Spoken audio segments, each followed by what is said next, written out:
اس واسطے آج فہم دین میں بیٹھنے والے حضرات و خواتین سے میں یہ گزارش کروں گا، ہزار لطف آئے اس طریقے میں جو یہود کا ہے یا ہنود اور نصارہ کا ہے، پھر بھی اس کو تھوکو۔ اس واسطے اگر آج اس طریقے پہ چلو گے تو جہنم میں انہی کے ساتھ جانا پڑ جائے گا۔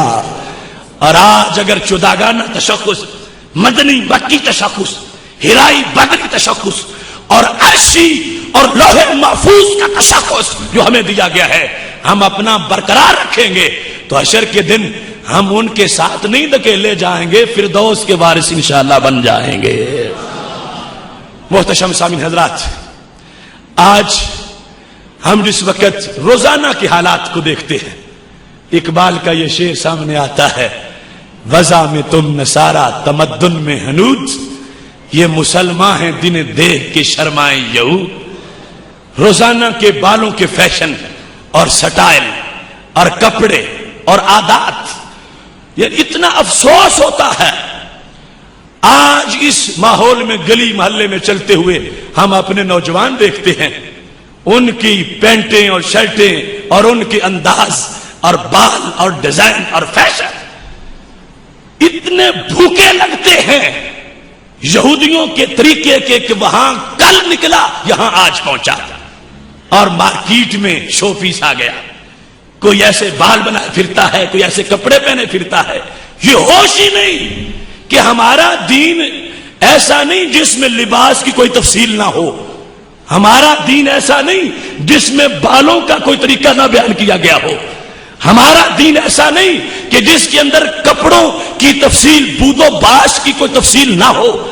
جب ہمارے دین میں سب کچھ ہے اور یہی علامتیں ہیں کہ ہم نے کہنا ہم ان سے جدا ہے، فارقنا، ہم ان سے جدا ہے کہ ہم نے عملاً جدا ثابت کرنا ہے، ہم نے یہ بتانا ہے اپنی ملت کو قیاس اقوام مغرب سے نہ کر، خاص ہے ترکیب میں قوم رسول ہاشمی، ہم تو رسول ہاشمی صلی اللہ علیہ وسلم کی قوم ہیں۔